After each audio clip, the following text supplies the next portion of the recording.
It's tremendous honor for us at Tikkun to be able to do this.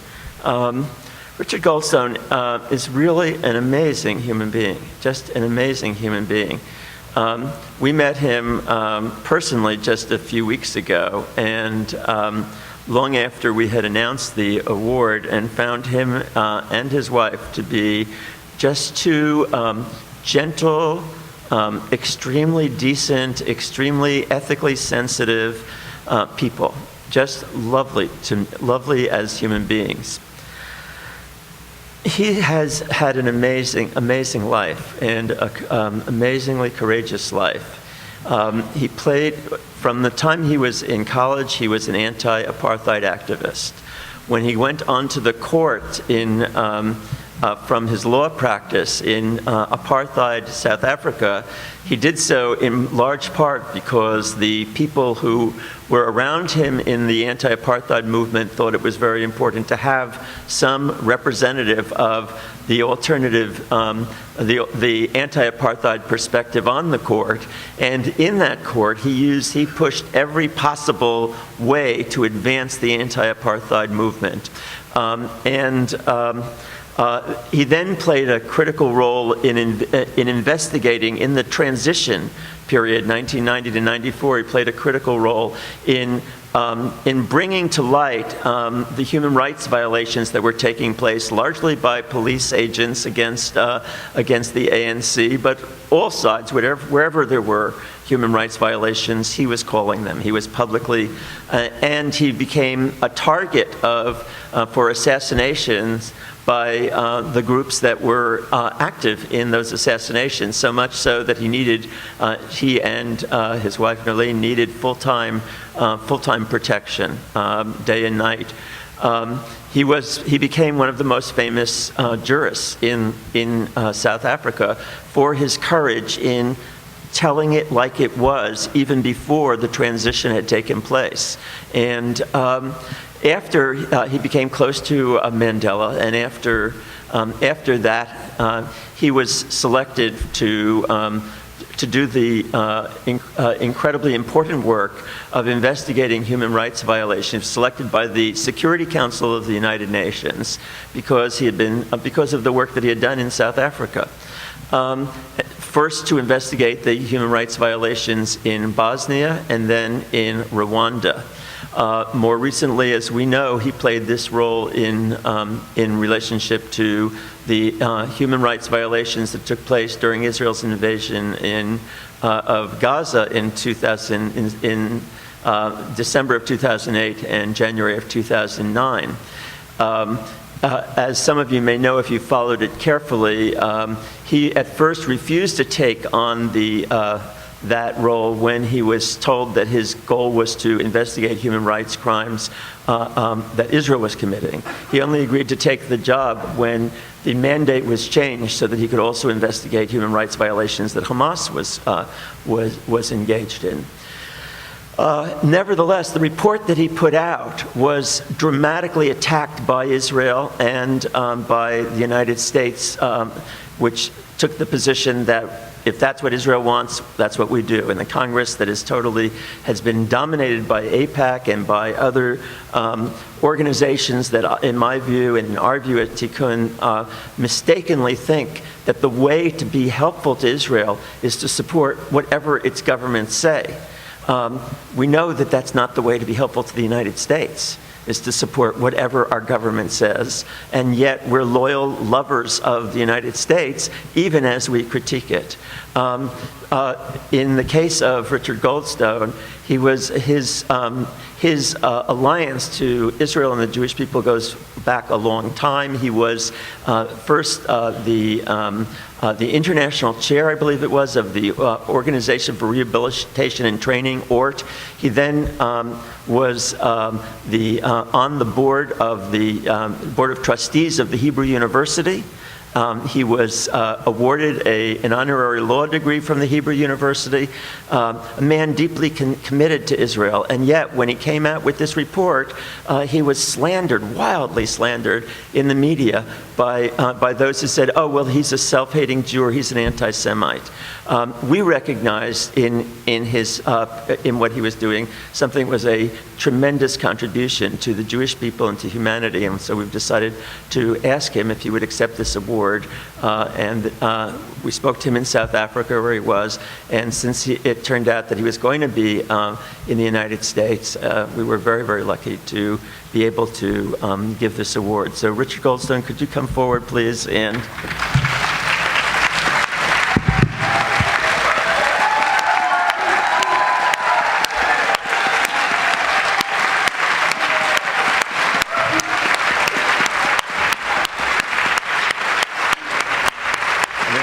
read the award for you for a second, okay? Okay, just.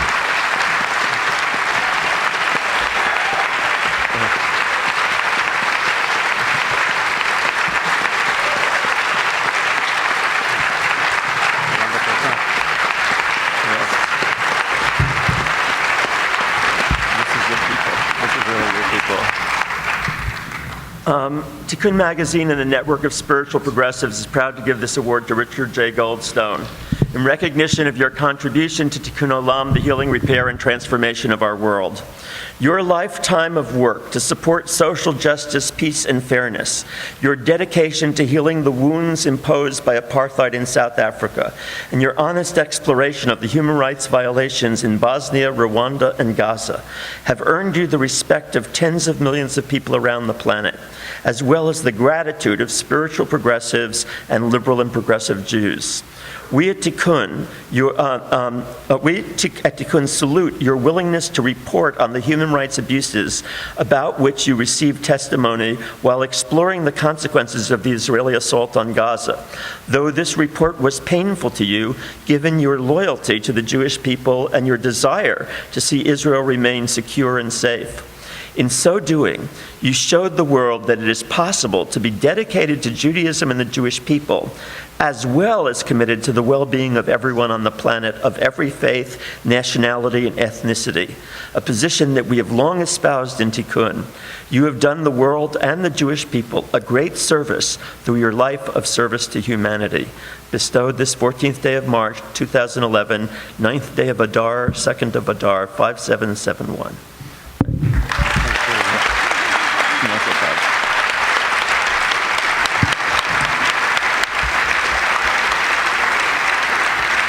Well, thank you very much for your wonderful warm reception, and Rabbi Lerner and Tikkun, thank you very much for honoring me. It's a great privilege to be amongst the list of previous awardees, and particularly of tonight's awardees. It's wonderful too to have so many friends in the audience, my life partner Nolene, to whom you've referred, friends, one particular friend, Judge Thelton Henderson, who participated in some of the worst years of apartheid South Africa.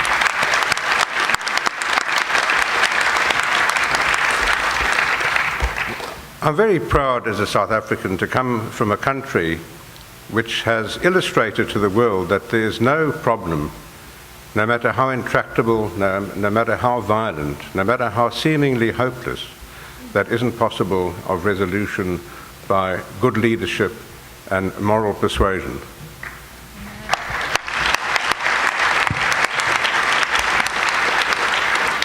In 1950, after over 3 centuries of the most terrible racial oppression in South Africa that began in the 17th century, Nelson Mandela decided that it was time to use violence, to turn to violence, and in particular to direct it at non-civilian targets.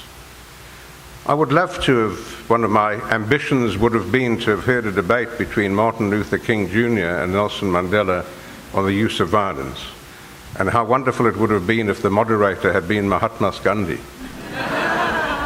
But the desperation that came from over 300 years of demeaning racial oppression led to that.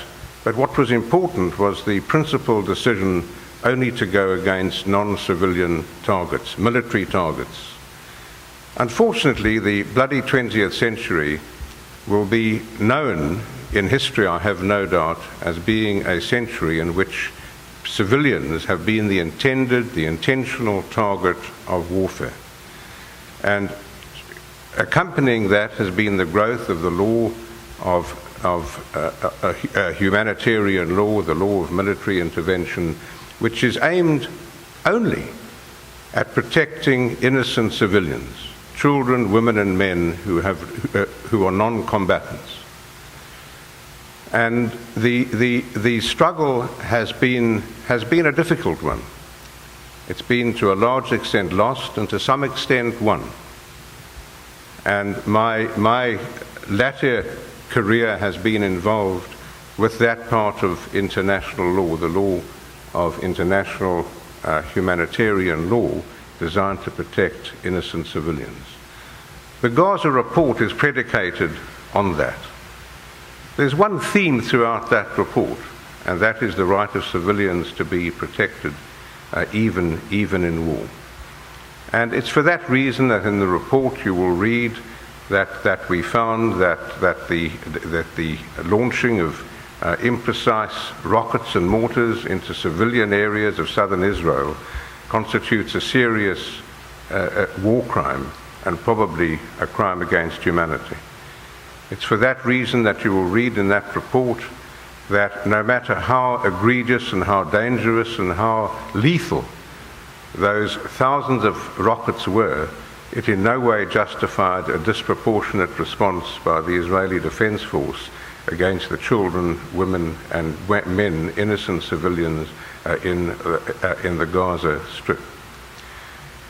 It's really disturbing that only this last few days there has been yet another wanton, senseless, despicable act of murder against a young couple and 3 of their 6 young children in the settlement of Itamar on the West Bank.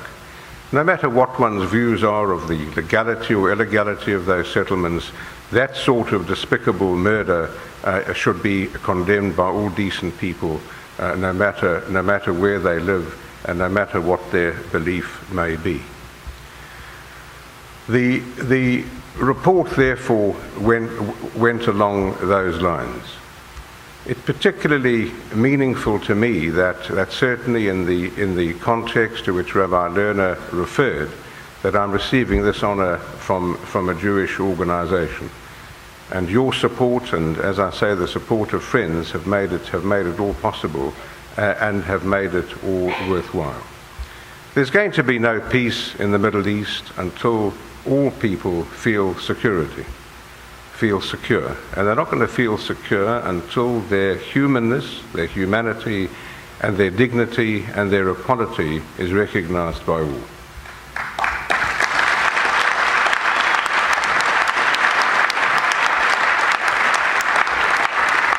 And that can only happen with good leadership on all sides.